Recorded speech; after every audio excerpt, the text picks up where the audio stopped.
How are your elbows? Tell me about them. What are they up to? Yeah, I don't know if I regret even talking about them and then publishing it on a podcast. No, it's fine. Express your elbow concerns and elbow love. People out there, free the elbow. Look, I don't know what it is. I think there's something where, when it's about to rain, they're fine. But when the weather's, quite, warm and sunny, they just completely dry out, almost like, the elbows are the barometer of the body. Their elbows are the barometer of the body. Yeah. Oh, that's amazing. Like a barometer, like a weather vane. Exactly, yeah. Basically. That's what your elbows are, yeah. Because that's how they test babies' baths, isn't it? Anyway. That is true, actually. What I've been doing to counteract the dry elbows is putting a little bit of chapstick on them. That is so strange. Is it? Why don't you just get some cream? Go get some Vaseline body lotion or something. Just slather your elbows with it. Chapstick's just the thing I've got handy. And actually, it's a bit of a problem because it's so small that I just keep not having enough for my lips because I've smeared it all over my elbows. God, how big are your elbows? Well, how much of these chapsticks are being wasted on your elbows? Where does an elbow start and end, really, I don't know. I'm not sure. That might be one for the people listening at home, I think. Where does your elbow start and end? How do you measure an elbow? How do you measure an elbow? For those people not familiar with Rent, the musical. All our listeners will be familiar with Rent, the musical. Definitely. I think all our listeners will be familiar.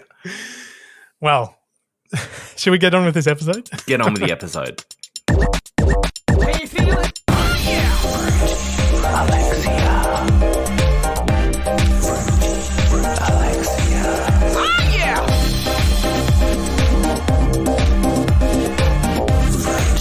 Alexia. Oh, yeah. Can you feel it?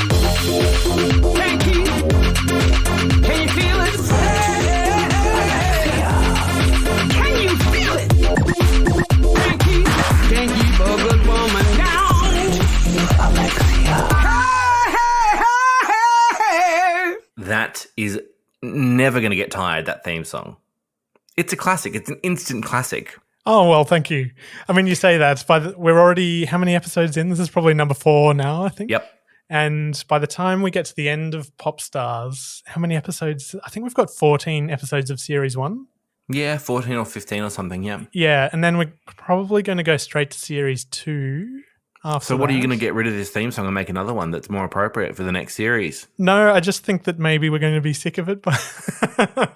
Look, I don't think that that's very fair to your songwriting capabilities. I actually think it's a classic. And in years to come, when, Reader's Digest magazine or Innovations magazine puts out top 50 greatest podcast theme songs of all time, I don't think it is too much of a stretch to say that Fruity Alexia will actually be up there.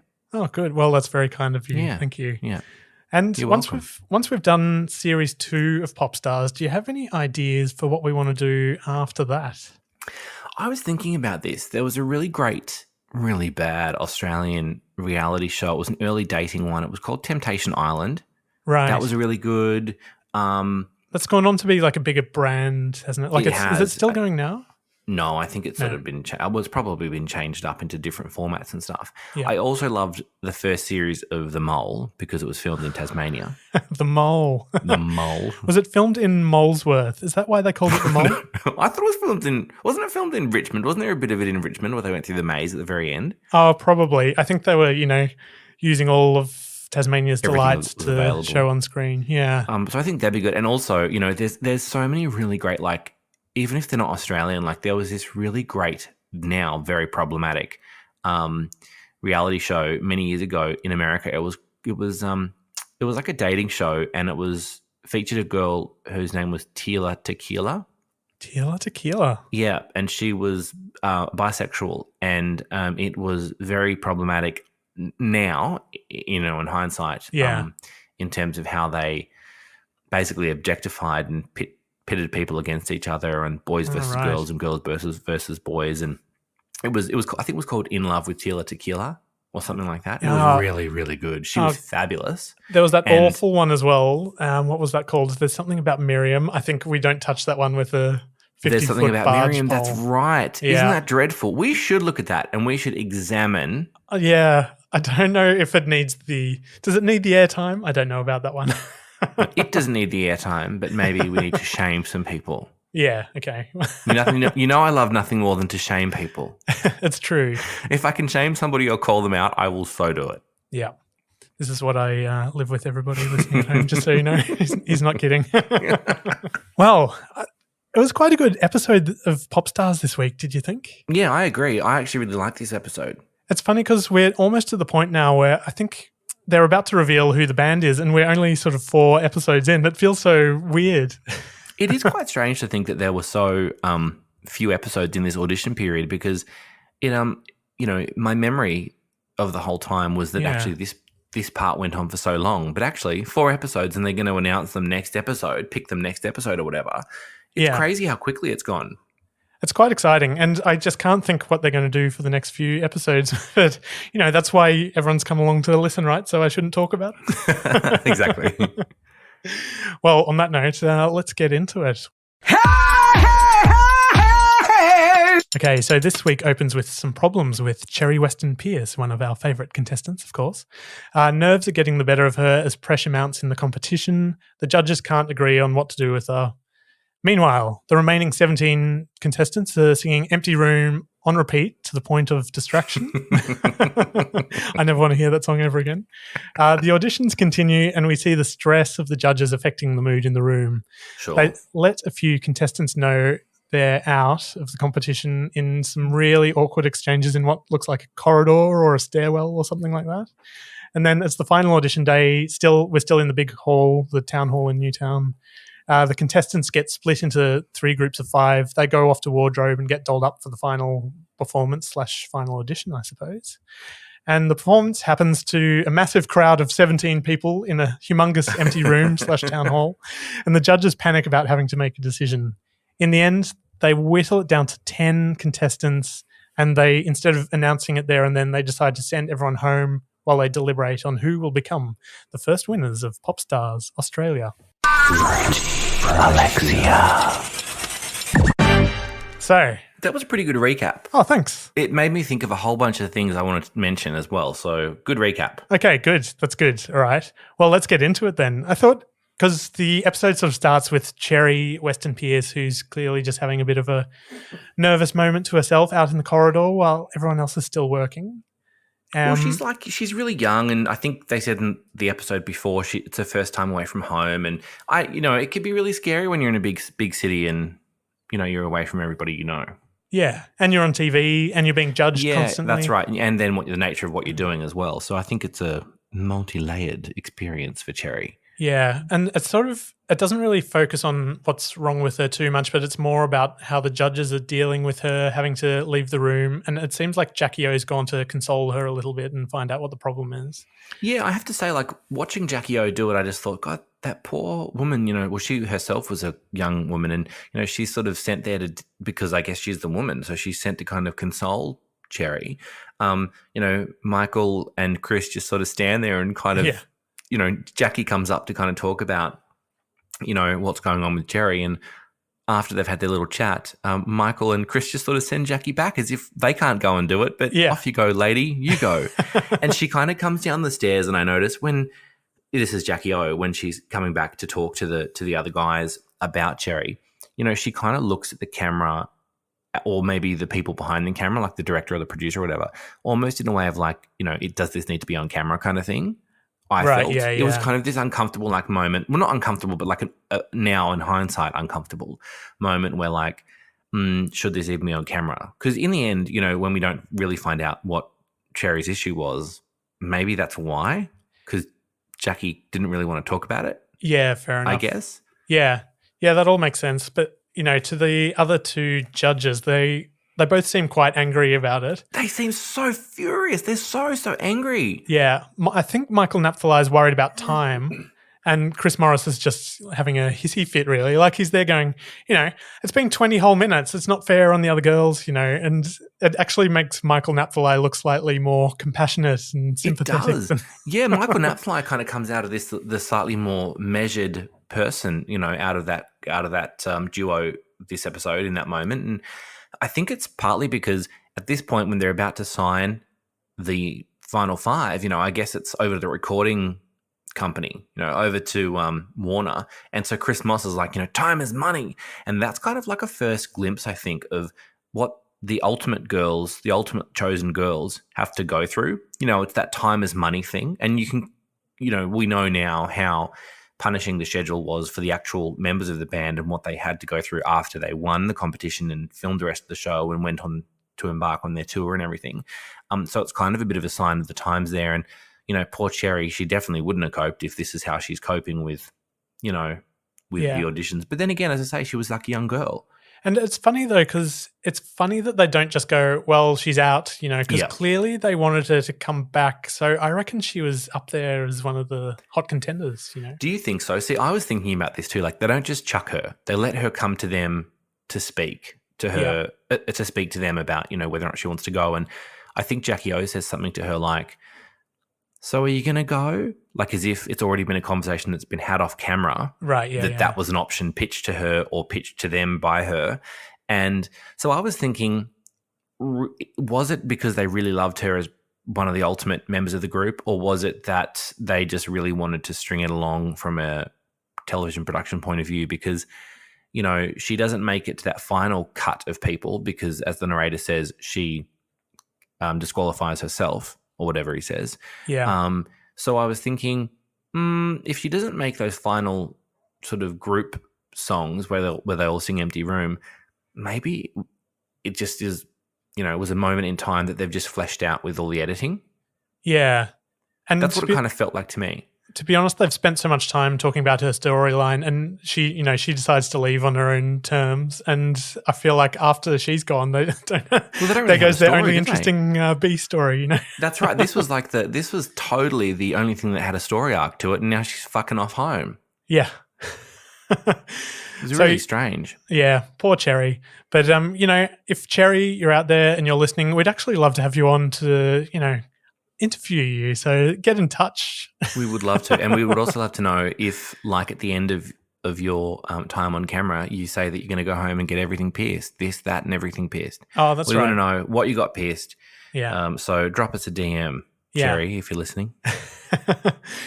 I'll tell you something about Cherry. Yeah. I went on a bit of a Google of Cherry. She is now an actor. All right. And she's got a Facebook page, and she's got, I think, some credits on IMDb. Yeah. And one of the credits on Facebook isn't actually bad. All right.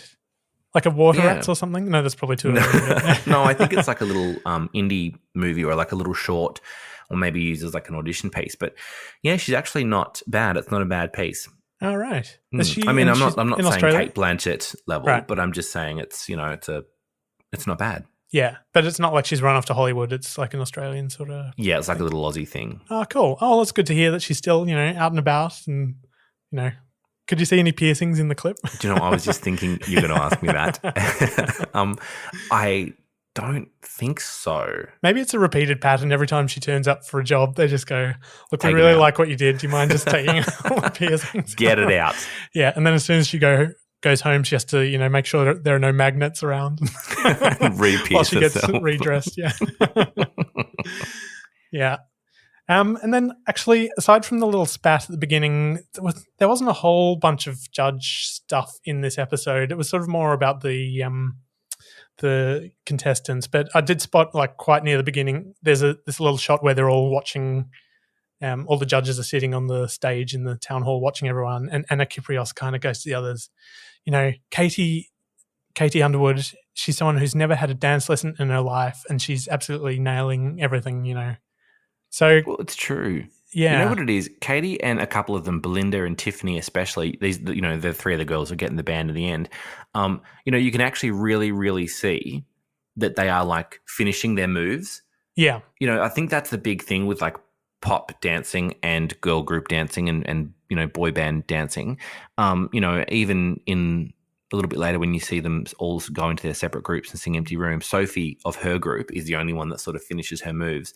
And, maybe these people are not going to go on to be, Rudolf Nureyev or Mikhail Baryshnikov ballet dancers, but you can kind of see that there are some of them that just clearly have that understanding of what is actually required, the sharpness of the dance move, the actual extension of their arms, and really finishing it off. So they get the showmanship of it. Yeah, like committing the movement to every beat, you know. And there are some of them that are just trying to be a little bit more fluid and casual and more sort of sexy and sensual. But, you know, I think we could all probably know now that the veil has been lifted because of reality television, we're able to see that, you know, sexy things on TV are rarely actually sexy in practice. You know, in actual real time, sex scenes and dancing and sensual moments are very rarely sensual and sexy. Yeah. And I think you can kind of see that in this. It's a good It's about little accuracy, isn't it? eye-opener. It's like hit your mark on the beat, and that's what Exactly. a good dancer is. you know? exactly.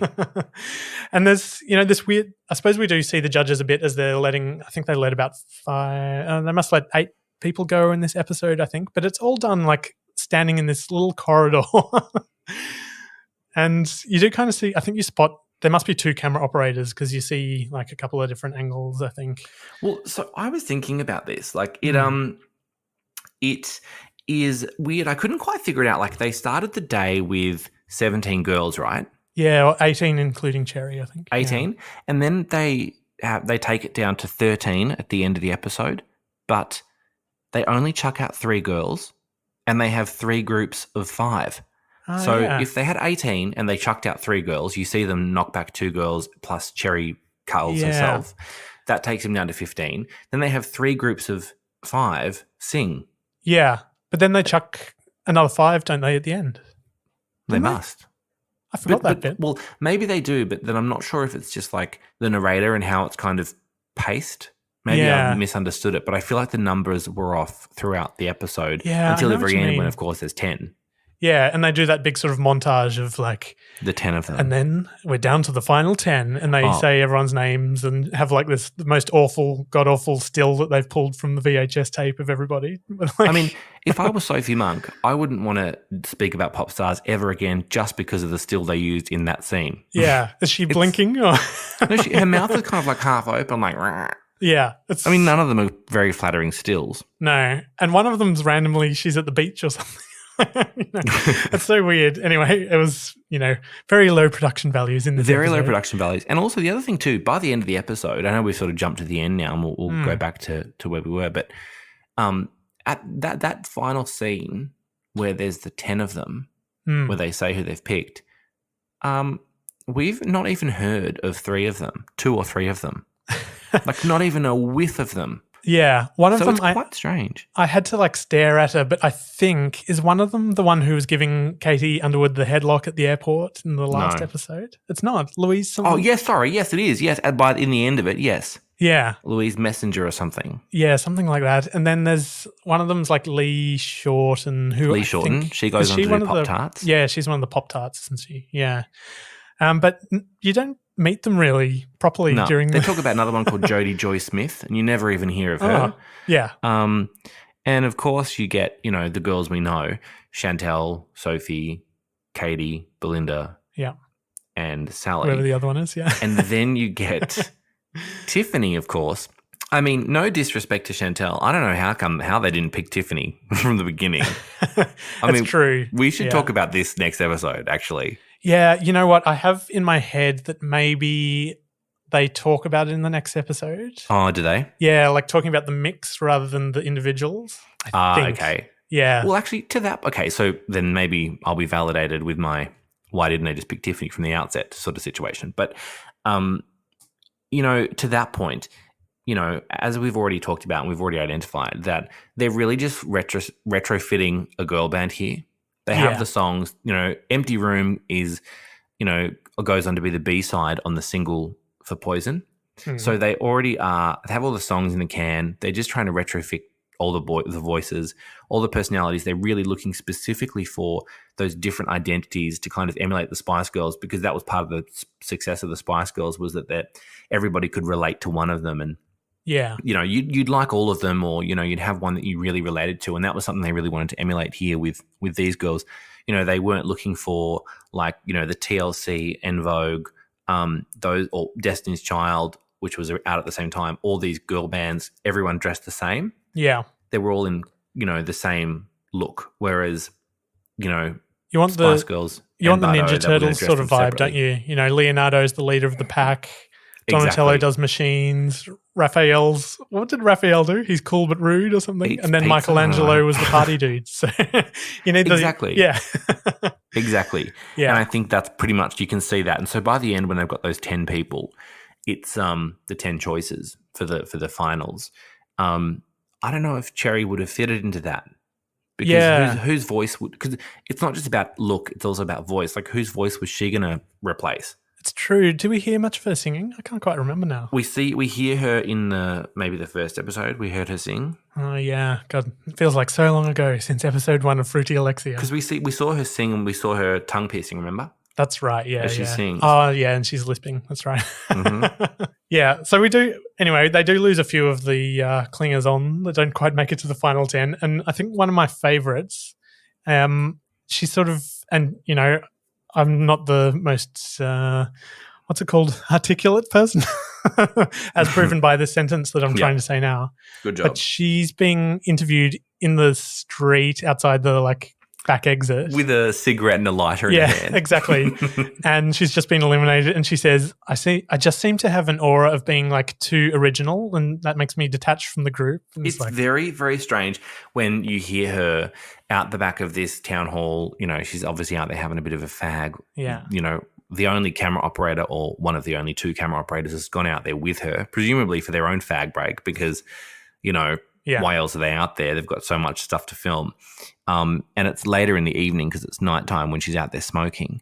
And I don't know, when she sort of talks about being detached from the group, she kind of raises her eyebrows as if she's kind of, skeptical of the whole thing. And again, this is somebody we've never seen really on camera before this moment. So it's a weird moment that's been given to this contestant, this auditionee, who we don't really have any relationship to at all. It's really quite strange. It could have just been a random vox pop on the street or something. Literally could have been anybody on the street. They stopped, excuse me, could you pretend that you were auditioning for us and say this? Yeah.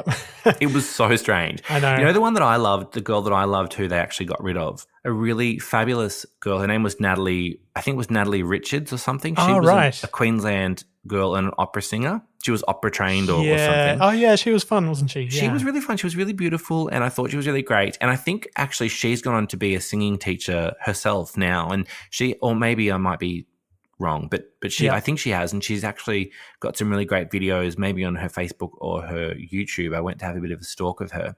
Yeah. And she has some really great covers that she's singing, playing the piano. And so it's nice to see that some of them who really were connected to music and all of that, their craft, Yeah. I felt like with her, they said that it wasn't that she was bad, it was just her voice was more music theatre-y rather than poppy. So it wasn't I guess, I think they really had to fit molds, right?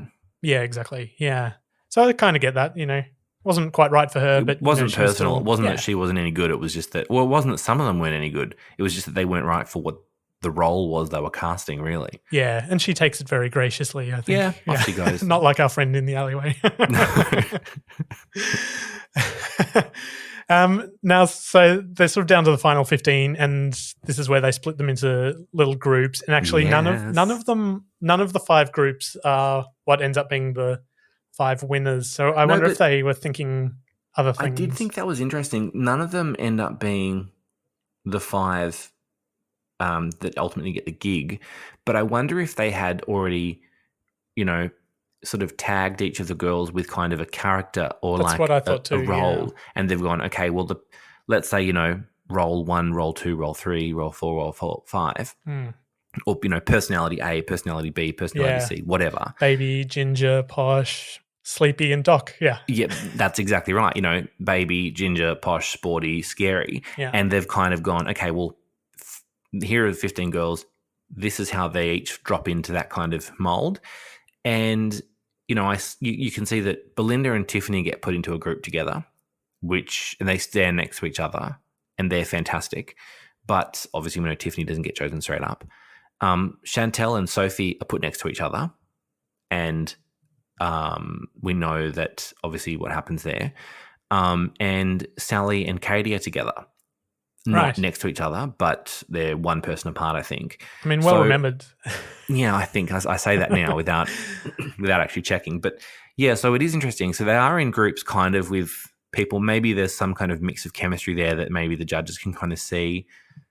But I really love this. This was kind of the bit that I remembered of the show before we started doing this podcast, was all this behind the scenes stuff. It was so exciting to be seeing, for the veil to have been lifted for us to see how this world happens, and I think Jackie O kind of says at one point, there's not going to be any judging today. Nobody's going home throughout the day. There's not going to be sort of anyone pulled aside or sent home. It's basically going to be go, you split into 5s, go, hair and makeup, wardrobe, do your performance, and then at the end of the day we'll let you know. And this is one of my favorite parts actually, because they do like this stylish montage also so they're trying to do which I don't even quite know how to describe it, because I think what they were going for was Clueless, when they get Brittany Murphy and they're washing her red hair down the sink, and then, Alicia Silverstone / was her name Cher in that? Sure. Has a little computer that picks outfits for you, and, I want to be a supermodel. I want to be a supermodel. Yeah, I like classic, wonderful 90s montage. It's fantastic. Whereas in Popstars, they're sitting in what it looks like a year 11 media project. You can hear the echoey sound of the rehearsals going on in the background, and there's some pervy teenager behind the camera, like in the ladies' toilets with them. And they're literally sitting on those public, like slatted public pool changing room, slatted wooden bench things. Yeah, exactly. And doing the mascara over the sink. I don't know. It's not what I expected. It's quite crass, isn't it? It's very, very crass to think that, they've probably just gone, brought in a rack of clothes and they basically said, what fits you, what fits you, what fits you. Now go and do your makeup. I love that there's one scene where they have some kind of hair or makeup artist, wardrobe person sort of saying, I really love it how this, she looks great with her shoulders and her neck exposed. She really suits this style of garment or whatever she says. And it's like, babe, come on, as if any of you are actually putting any time and focus into these poor girls. You were literally just dressing them up, slapping lipstick on them and sending them out there to their death. That's pretty much what it is, sending them out to fight to the death. It's so strange. And I think at one point Michael Napthali refers to them as being in competition with each other or competitors. And I just think that's kind of a crazy thing to think. Like, it's so weird because it's to think that they're kind of, they are in competition for roles and for jobs, I guess, but to pit them against each other is just so icky.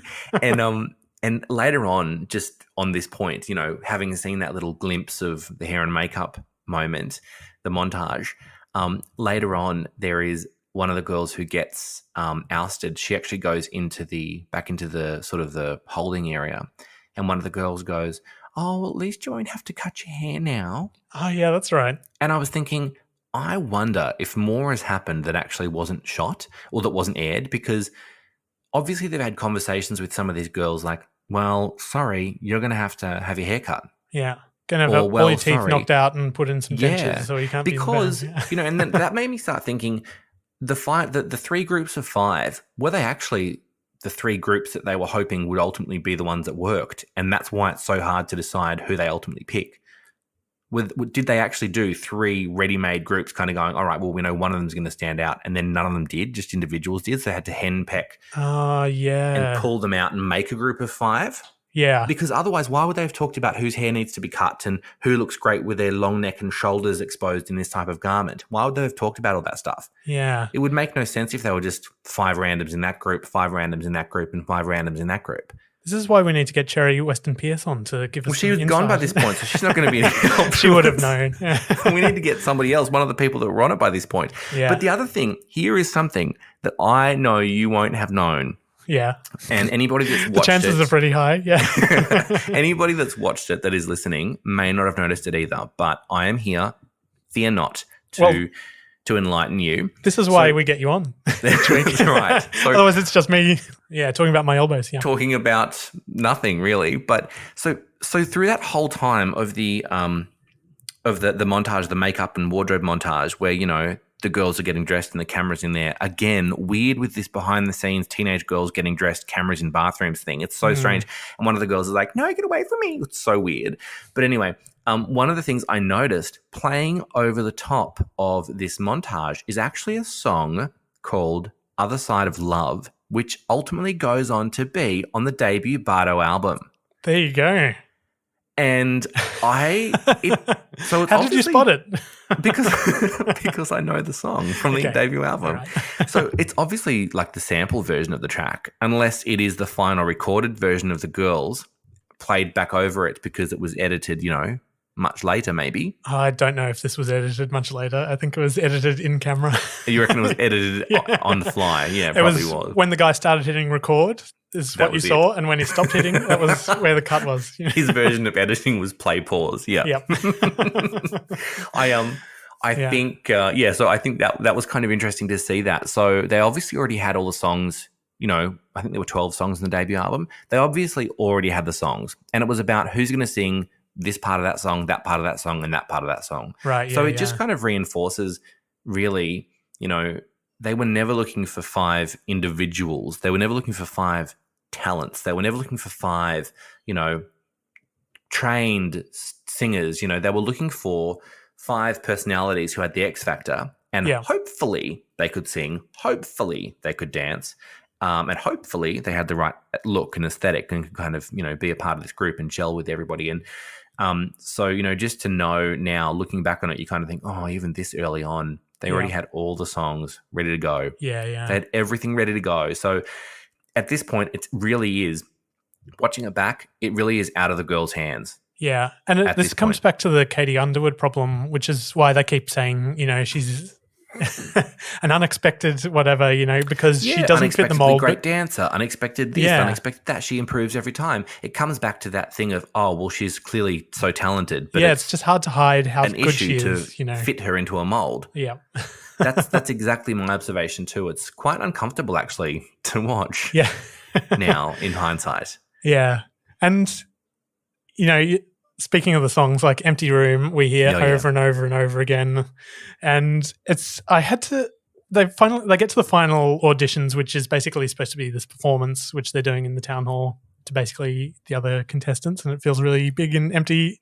And I had to sort of remind myself at this point while I was watching that this was like, other than maybe the Olympics, the biggest production of the year, I reckon. It's huge. And there they were, like standing on this dull little stage lit by some fluoro lights, in front of this old mangy green town hall curtain. They're singing into mics as part of it, but they haven't run what's going through the mics into the cameras. It's coming out, it's just being pumped out into the hall. And it's not that hard to run a cable into the system, honestly. And it's just it does. Yeah. It sounds so tinny, and the audio sounds so tinny, doesn't it? Yeah, it made me embarrassed to be Australian for a little while. Yeah, it definitely, there was no production quality, no production value in that setup for those girls, and it really was just 5 mic stands, microphones, not at all, no testing, no levels, nothing was done beforehand. You can kind of tell because I think at one point, I think Belinda's singing, and at one point you can't hear her, and then her vocals kick in. Yeah. Yeah, it's like really strange. Whoever was operating the sound forgot to turn her mic up, and so they're quickly quick, she's singing. Oops, she's singing. Flick. It's so weird. The other thing that I was thinking was weird was there are in a couple of so you sort of hear, a good bit of each group's song, and a couple of girls in two, I think a girl in 2 groups sings, tries to do trills and, vocal runs and tries to really show off. And they both get canned. Yeah. And I think I don't know if that's just because they were never going to get in, or if it's because, look, we're not looking for a show off. We're not looking for a star to outshine the others.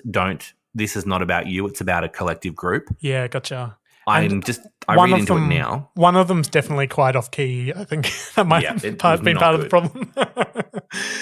Yeah, there's this great shot, because they're showing, the contestants up there on the stage performing. Then they sort of cut to the judges at one point, and Michael Napthali has both his hands on the top of his head, grabbing his hair as if he's sort of thinking, what have I done? How long am I going to be stuck working with these people? And when can I go back and hang out with Rat Cat at the Sharp and Boom Crash Opera?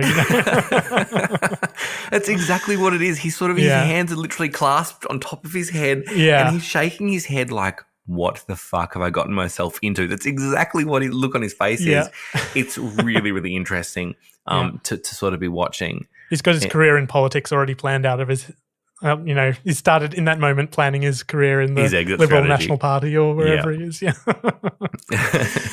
Yeah. And then, what else did you notice about? What else did you notice about some of the girls that ultimately get in the band? Well, I mean, for starters, Sophie Monk's very tall. Like when they're breaking everyone into groups, I don't know if she's wearing what are those big platform things with the heels that everyone was wearing at the time, but she looks like she's about heels. Yeah, those things. Yeah, she's standing about 1.5 feet taller than the rest of the people in her group at that point, I think. Well, it's also because for the angles you see Sophie, generally she's in the forefront of the lens too, I think. Right, yeah, they've pushed her towards the front, do you reckon? That could also be it. Yeah. And then it's hard because they're doing group work. It's not like they're singling out. They're concentrating a bit more on the people that they're sort of letting go in this episode. So it's not like you're seeing all these individual performances. So, I mean, I can't even think which group Tiffany or Belinda was in. You know? They were in the group together, so that tells you a lot. Okay, yeah. About that group. And to be honest, the song was just driving me so mad that I was like not concentrating. I was just gritting my teeth. Did you hate it that much? Well, I had to listen to it afterwards, and the real thing, it's sort of like generic club, a bit of a Latino beat, which was popular at the time. Yeah. Sort of thing. So I think even like that hasn't really stuck in my head as much as Poison has. I don't know. It's fine, but it's not something that I've had on repeat since. I think the 2000. ultimate finished version of Empty Room that goes on to be the B-side on the Poison single is, in a way, a lot more commercial than Poison. Yeah. That ultimately was their debut single and number one. But I think, Empty Room, the finished version with all the editing and the production and the tuning and everything, I think it actually is a really, strong single. Obviously, they chose Poison, which is great because we love Poison, and it maybe gave the girls a better chance to kind of show themselves off separately. Whereas, Empty Room, I think, is really just like a Sally and Katie. Yeah. vehicle.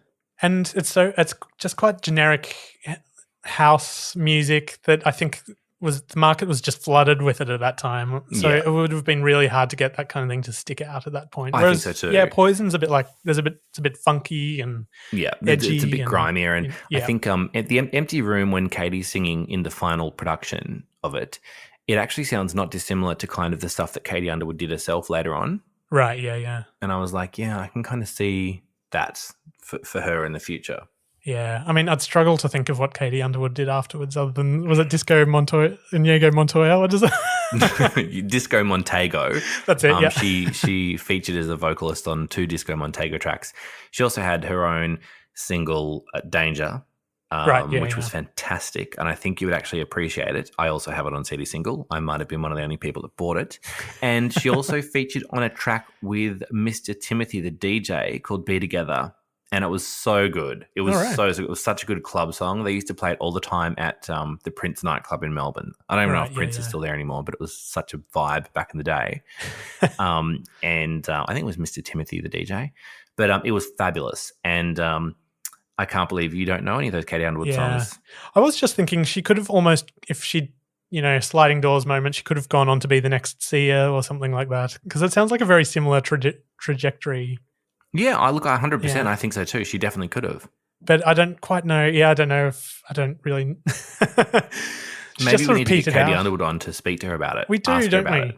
Because actually, a lot of what I remember her for afterwards was like being interviewed for like is it a pundit? Is that the right words? Like like a social commentator. Yeah, on exactly. morning television. Yeah, and they'd get her on to like comment on something, or they'd have her on a Good News Week or something like that was on at the time. And they tried to do a show. They tried to do a show. I don't know which network, maybe 7. Tried to do a show called Thorpe's Angels. Oh, right. And it was Ian Thorpe and 3 women, and one of them was Katie Underwood. And I can't think. I think one of them was Simone Cassell, who was an actress. Okay. And somebody else. Was it maybe Jackie O as well, I think. Maybe. I can't remember. Thorpe's Angels, God. And it was, That Ian rings Thorpe. such a faint bell in my memory, but I don't know how you. I think that's what it was, or maybe it was called. I think it was called Thorpe's Angels or Undercover Angels or Ian Thorpe's Angels or something like that. And I think it was Jackie O and Katie Underwood and Simone Kessel or Kessel. I'm not sure how to say her surname. And she was an actress. Can I guess what it was about? Sure. Do you remember? You remember what it was about? I think I remember what it was about without actually knowing. I think. Okay. My guess would be they were trying to cash in on Queer Eye for the Straight Guy. And so they'd go around to people's house and turn them into, I don't know. No, I think it was more like, I think it was more like doing nice things for people. Like, a lady needed, I don't know, like a single mum needed $1,000 for something. And Jackie O or Katie Underwood or Simone would turn up and give them $1,000 and bring in somebody to help them with something. Right. More like a Jim will fix it sort of thing. Yeah. And like, somebody's. By U Tree Productions. Yeah. Somebody like, she's lost her confidence. She needs help. We're going to give her a suit. And, Katie Underwood knocks on her door and we're going to give her a suit and some confidence lessons or something. That's my memory of it. But look, this, I don't think it was on air for very long. I think it was only a very short-lived run, and I'm really talking dreadful. out my ass. I should probably do some Googling before I speak. Again, we're going to have to issue corrections about this show. It probably wasn't even Jackie O. I'm probably making that up as well. Probably wasn't even Thorpe. It probably wasn't even Katie Underwood. God. You're thinking of the 7:30 report. Anyway. Yeah.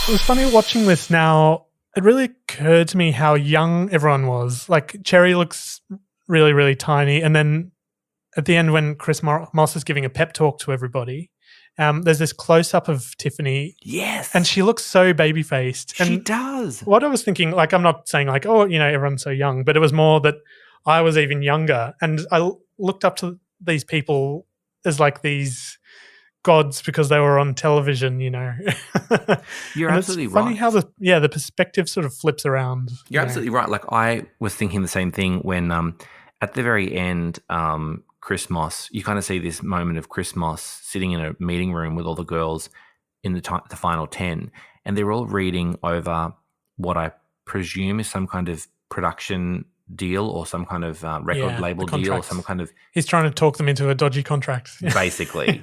And, kind of letting them know what their life is going to be like. And you get a close-up of Tiffany who kind of looks at the camera and kind of pulls a bit of a face like, this is really boring or whatever. And you get snippets of Sophie and some of the others kind of listening with their arms folded like intently, all these young women who really, as you say, they're also young, I think Belinda was 24. I think she was the oldest person in the group by that point, and maybe Tiffany was sort of 23, but Sophie I think was 19. Right. These are really young people, and you make a really good point. Like, you and I she's watching like 4 years older than us. Exactly. Yeah. You and I watching like 15, 16, and actually they go on with national television. All of a sudden they seem so much older, but actually they were just a couple of years older than us, like old enough to be our brother or sister. I mean, actually, literally old enough to be your brother and my sister, actually. Yeah. So quite strange to watch it now thinking, wow, they really were they were little babies. And also crazy to think by the end of it, the final 10, they kind of corralled into a room with Chris Moss and, other people, presumably from the label, talking about what to expect when their life will change. Pardon? Some chaperones. And some chaperones. Talking about what's going to happen with their life will change. I think at one point he mentions, boyfriends not being a reality and, having a personal life. And I think, the schedule is punishing and it's a lot less glamorous than you think. Entertainment is a lot less glamorous than you think. And, never truer words been spoken. Those poor young women. Well, they've just been hanging out with Michael Napthali for 2 weeks. So they already know, don't worry. Well, this is why I think maybe by this point in the process, it's gone from being a Michael Napthali controlled process to being a Chris Moss Warner controlled project. Right, yeah. Because at this point, this episode, the way that Chris Moss is about Cherry at the beginning of the episode, and then here at the end with the final 10, kind of giving them some harsh truths, some harsh realities of being under contract with a major record label.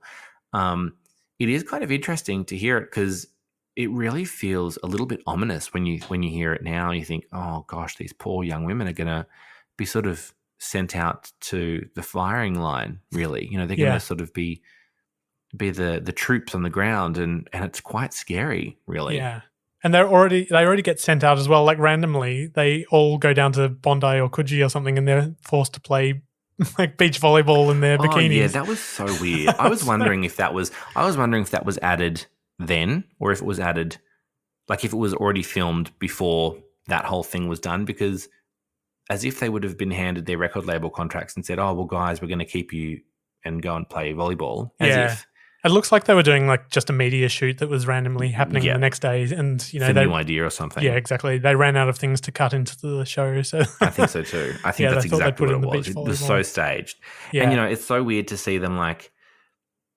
You just think now, gosh, we would never ever put if this show was being filmed again, we wouldn't put young women in bikinis on Bondi playing volleyball.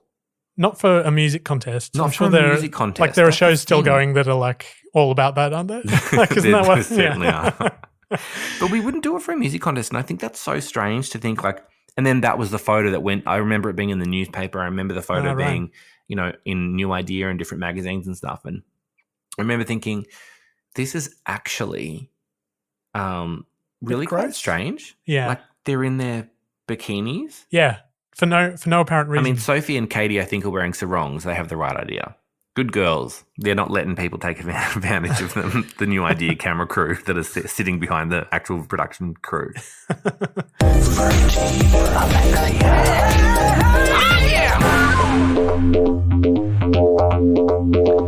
I feel like we say this quite a lot, but I'm really excited now just to keep on watching and get to the next episode, because we're down to the really juicy nuts and bolts and we're about to meet the final band, Me too. I want to get to know the girls a little bit better. Again, I want to become reacquainted with the girls, and I also can't wait for us to get through the series so we can talk about some of the songs on the album, the first album and the second album.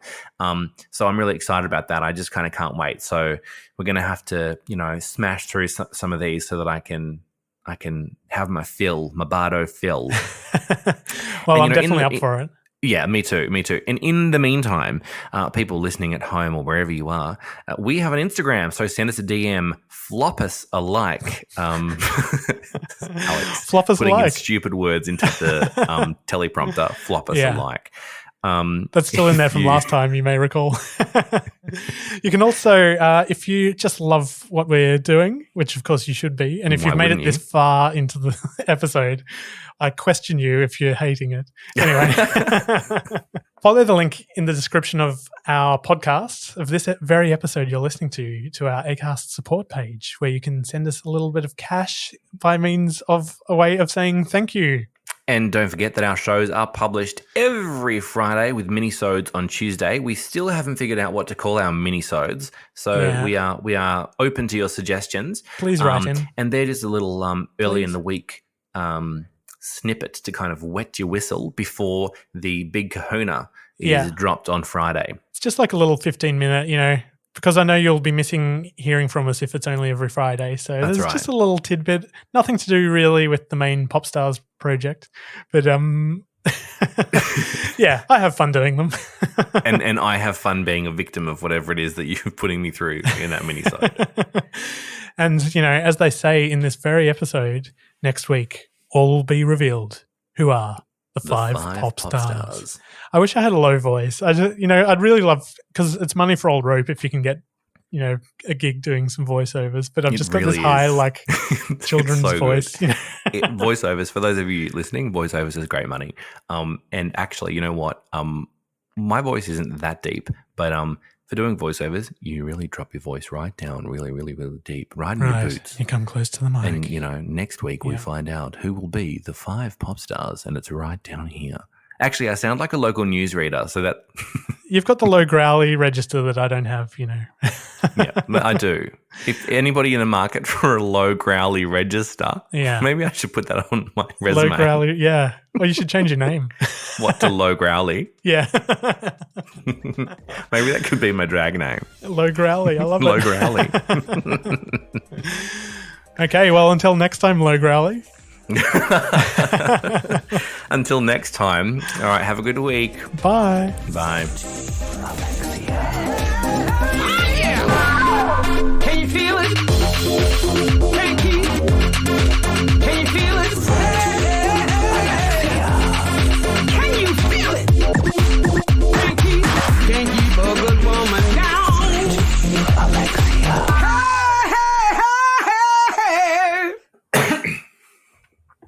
This is quite early for me. Hmm? We've started. Oh, This is quite- sorry. I thought you were playing the long credits, or were we starting with just talking this time? Yeah, well, we always do. We start with talking, and then the theme song plays after we've finished shit.